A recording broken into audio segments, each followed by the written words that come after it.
Projects के basis पे जो मेथड है हमारा असेसमेंट में, वैसे सबसे मेनली होती है कि प्रॉब्लम सॉल्विंग जो है बच्चों की हैबिट हो जाती है कि वो अपने आप खुद ही अपनी प्रॉब्लम्स को सॉल्व कर सकते हैं। तो टीचर ने बता दिया कि फोटोसिंथेसिस पे आपको प्रोजेक्ट बना के लाना है, तो बच्चा खुद ही अपना माइंड यूज़ करेगा कि मैं कैसे बेस्ट से बेस्ट प्रेजेंटेशन बना के दूँ जिससे मुझे अच्छे मार्क्स मिले, अच्छी ग्रेड मिले। तो वो जो उसकी प्रॉब्लम है उसके अंदर कौन सी क्रिएटिविटी आ रही है? प्रॉब्लम सॉल्विंग, कि वो खुद अपनी प्रॉब्लम को सॉल्व करना सीख रहा है, वो अपनी आदत बना रहा है कि मैं अपनी परेशानी को कैसे सॉल्व करूँ। ठीक है, उसकी प्रॉब्लम सॉल्विंग हो जाती है, उसके अंदर हैबिट्स आ जाती हैं, कलेक्टिंग इन्फॉर्मेशन या collecting data.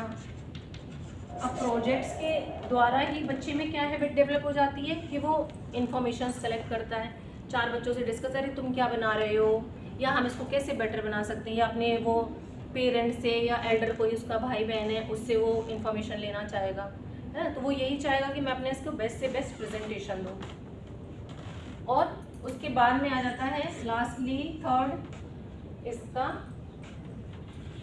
Present findings, present collecting informations. आपको ये सारे पीडीएफ आपके ग्रुप पे प्रोवाइड हो जाएंगे, वहाँ से आप इजीली इनको सॉफ्ट कॉपी में लेके आप हार्ड कॉपी निकलवा सकते हैं। प्रेजेंट फाइंडिंग कि बच्चा प्रेजेंट में खुद ही अपने आप फाइंडिंग कर लेता है। और लास्ट में प्रिपेयर अ रिपोर्ट, उसके बाद में जो रिपोर्ट बन जाती है उस बेसिस पे उसका प्रोजेक्ट बन जाता है। तो आपको प्रोजेक्ट्स भी समझ में आए होंगे कि प्रोजेक्ट भी एक तरीका है बच्चों को असिस्ट करने का। ये सारे जो तरीके मैं क्या बता रही हूँ आपको कि एक स्टूडेंट के परफॉर्मेंस को असिस्ट करने के लिए, एक स्टूडेंट को असेसमेंट करने के लिए जो डिफरेंट मेथड्स हैं जो कि टीचर अप्लाई करता है, वो सारे मैं आपको बता रही हूँ। और सबसे लास्ट में हमारा 6th रहता है ये पोर्टफोलियो। पोर्टफोलियो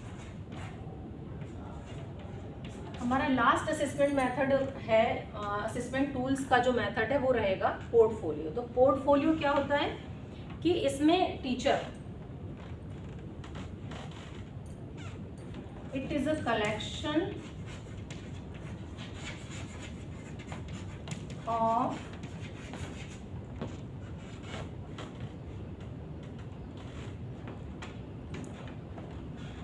स्टूडेंट्स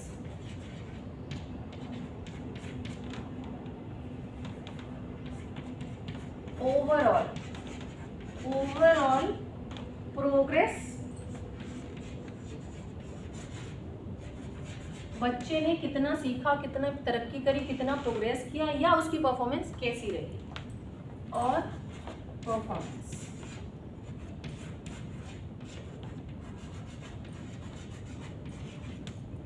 लास्ट में पोर्टफोलियो ही लास्ट हमारा मेथड रहता है कि इसके जरिए से एक टीचर बच्चे का पूरा डाटा कलेक्ट करता है कि उसी बेसिस पे उसको असेसमेंट करना है कि बच्चे में कितनी प्रोग्रेस हुई, प्रोग्रेस कितनी हुई, कितनी परफॉर्मेंस रही, नहीं हुई तो कितनी रही।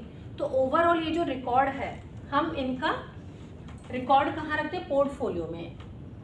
पोर्टफोलियो का ही एक हम सेकेंड वे में कह सकते हैं एज अ रिजल्ट, जो हम रिजल्ट देते हैं पोर्टफोलियो होता है वो बच्चे का आफ्टर असेसमेंट ही रहता है कि बच्चे ने कितना क्या परफॉर्म किया।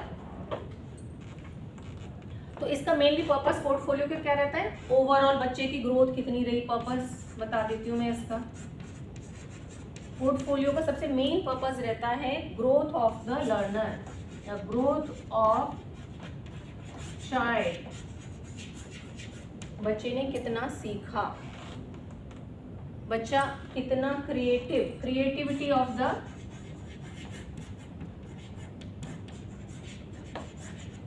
लर्नर, कि असाइनमेंट, प्रोजेक्ट्स, ये इतने सारे हमने मेथड्स बच्चों पे अप्लाई करे, बच्चों में कितनी क्रिएटिविटी आई, कितनी बच्चों ने ग्रोथ करी। और लास्ट में आ जाता है इम्प्रूवमेंट, बच्चा पहले कैसा था, बाद में कैसा है, improvement of child, improvement, okay, improvement of learner, कि हमारी जो स्टडी रही पूरे सेशन की, ओवरऑल बच्चे में कितनी ग्रोथ हुई, कितनी क्रिएटिविटी आई और कितना उसने इम्प्रूवमेंट किया। तो ये सारे 6 जो मैंने आपको असेसमेंट टूल्स बताए थे, ये सारा हमारा है टाइप्स ऑफ असेसमेंट टूल्स में, जो कि हमारा सेकेंड यूनिट है, बीएड सेकेंड ईयर के जो सब्जेक्ट है आपका असेसमेंट एंड लर्निंग, तो उसके सेकेंड यूनिट का फर्स्ट टॉपिक है जो आज क्लास में हमने कंप्लीट कर दिया। Okay, thank you so much, मिलते हैं नेक्स्ट क्लास में। Thank you.